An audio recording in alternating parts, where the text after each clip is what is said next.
কোটা আন্দোলনের ৬ জন সমন্বয়ককে তুলে নেয়ার পর আটকে রেখেছে ঢাকা মহানগর গোয়েন্দা পুলিশ। তাদের কাউকে নেওয়া হয়েছে হাসপাতাল থেকে চিকিৎসারত অবস্থায়, কাউকে বাসার গেট ভেঙে তুলে আনা হয় ডিবি কার্যালয়ে।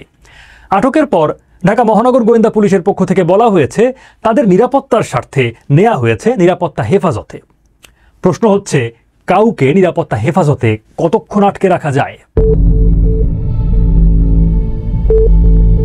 বৈষম্য বিরোধী ছাত্র আন্দোলনের অন্যতম সমন্বয়ক নাহিদ ইসলাম, আসিফ মাহমুদ এবং আবু বাকের মজুমদারকে গত শুক্রবার বিকেলে ঢাকার গণস্বাস্থ্য নগর হাসপাতাল থেকে নিয়ে যায় ঢাকার গোয়েন্দা পুলিশ বা ডিবি। শনিবার রাতে আটক করা হয় আরও 2 জন সমন্বয়ক হাসনাত আবদুল্লাহ এবং সার্জিস আলমকে। রোববার ভোরে আটক করা হয় আরেক সমন্বয়ক নুসরাত তাবাসসুমকে। মিরপুরের একটি বাসার গেট ভেঙে ধরে নিয়ে যাওয়া হয় বলে পরিবারের পক্ষ থেকে অভিযোগ করা হয়। গত শুক্রবার থেকে সবাই রয়েছেন গোয়েন্দা হেফাজতে।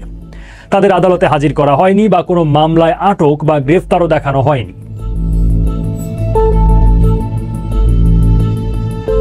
বৈষম্য বিরোধী ছাত্র আন্দোলনের সমন্বয়কদের নিরাপত্তার স্বার্থে পুলিশ হেফাজতে রাখা হয়েছে বলে দাবি করেছেন ডিবি কর্মকর্তা হারুনুর রশিদ। তবে আইনজীবী ও আইন বিশেষজ্ঞরা বলছেন, হেফাজতের নামে কাউকে নিয়ে যাওয়ারই কোনো আইন নেই। যদি সন্দেহবশত কাউকে গ্রেপ্তার করতে হয়, তাহলেও তাকে 24 ঘন্টার বেশি পুলিশ হেফাজতে রাখার সুযোগ নেই।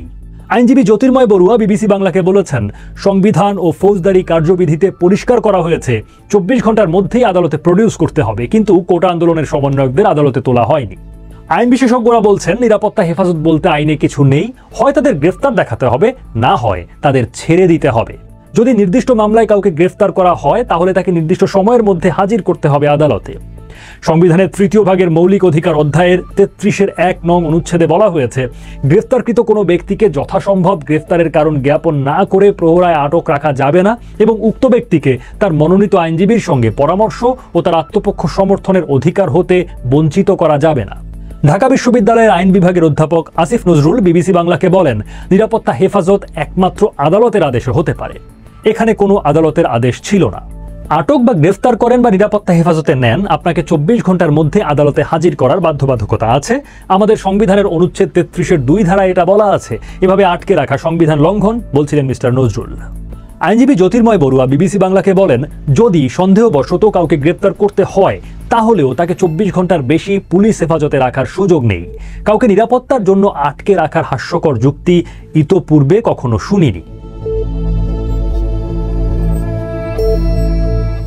রোববার রাতে ঢাকা মেট্রোপলিটন পুলিশের অতিরিক্ত কমিশনার হারুনুর রশিদ নিজ ফেসবুক পেজ থেকে ওই 6 আন্দোলনকারীর সাথে খাবার টেবিলে বসে খাবার খাওয়ার কয়েকটি ছবি ও 2টি ভিডিও ফেসবুকে শেয়ার করেন। এই ছবি প্রকাশ করে তিনি তার ফেসবুক পেজে লেখেন, কোটা সংস্কার আন্দোলনের প্ল্যাটফর্ম বৈষম্য বিরোধী ছাত্র আন্দোলনের সমন্বয়করা নিরাপত্তাহীনতায় ভুগছিলেন, তাই ওদের ডিবি কার্যালয়ে এনে তাদের সাথে কথা বললাম। এর আগে গত বছর জাতীয় সংসদ নির্বাচনের আগে সরকার বিরোধী আন্দোলনের সময় ঢাকার রাস্তায় আহত অবস্থায় বিএনপি নেতা গয়েশ্বরচন্দ্র রায়কে গোয়েন্দা হেফাজতে আনা হয়েছিল। তখনও খাবার টেবিলে ছবি তুলে একইভাবে প্রকাশ করা হয়েছিল ফেসবুকে। এছাড়াও বিভিন্ন সময়ে ডিবি কার্যালয়ে গোয়েন্দা কর্মকর্তার সঙ্গে অনেকের খাবার ছবি প্রকাশ পেয়েছে গত কয়েক মাসে। কোটা আন্দোলনের সমন্বয়কদের হেফাজতে রেখে খাবার টেবিলে ছবির বিষয়টি রোববার রাতে ছড়িয়ে পড়ার পর এ নিয়ে নানা সমালোচনা তৈরি হয়। অধ্যাপক নজরুল বিবিসি বাংলাকে বলেন, এই জিনিসটা আমরা সামরিক শাসনামলে দেখেছি, 1/11-এর সময় ওটা দেখা গেছে। তাদের সম্মতি ছাড়া ছবি তুলে ফেসবুকে দেওয়ার বিষয়টি সম্পূর্ণ প্রাইভেসি লঙ্ঘন বলেই আমার কাছে মনে হয়। ডিবি হেফাজতে নেওয়া সমন্বয়কারীদের ছেড়ে দেয়া ও শিক্ষার্থীদের গুলি না করার নির্দেশনা চেয়ে সোমবার দুপুরে হাইকোর্টে রিট আবেদন করেন 2 জন আইনজীবী। শুনানিতে বিচারপতি মোস্তফা জামান ইসলাম ও বিচারপতি SM Masud Hossain দোলনের high court bench সমন্বয়কদের খাইয়ে সেই ছবি প্রকাশ করাকে জাতির সঙ্গে মশকরা বলে মন্তব্য করেছেন।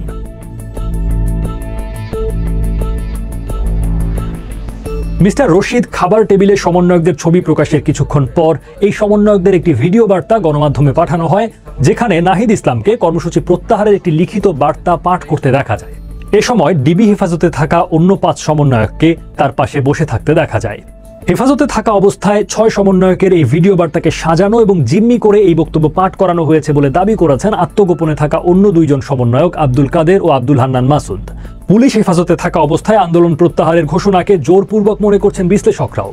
তবে এ বিষয়ে মন্তব্য জানতে সোমবার বিবিসি বাংলার পক্ষ থেকে যোগাযোগ করা হলে গোয়েন্দা কর্মকর্তা হারুনুর রশিদ কোনো মন্তব্য করেননি।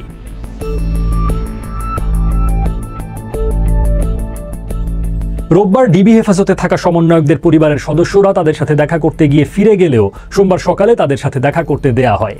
সমন্বয়কদের সাথে দেখা করার পর পরিবারের সদস্যরা ডিবি কার্যালয়ের সামনে গণমাধ্যমে সাক্ষাৎকার দিয়ে স্বস্তি প্রকাশ করেন। পরে ঢাকা মহানগর পুলিশের গোয়েন্দা বিভাগের প্রধান মিস্টার রশিদ বলেন, আমরা তাদের ও তাদের পরিবারের সঙ্গে কথা বলেছি, খুব শিগগিরই তারা পরিবারের কাছে চলে যাবে। সমন্বয়কদের পরিবারের সদস্যদের সঙ্গে মিস্টার রশিদের খাওয়ার ছবিও সোমবার সামাজিক মাধ্যম ও গণমাধ্যমে ছড়িয়ে দেওয়া হয়।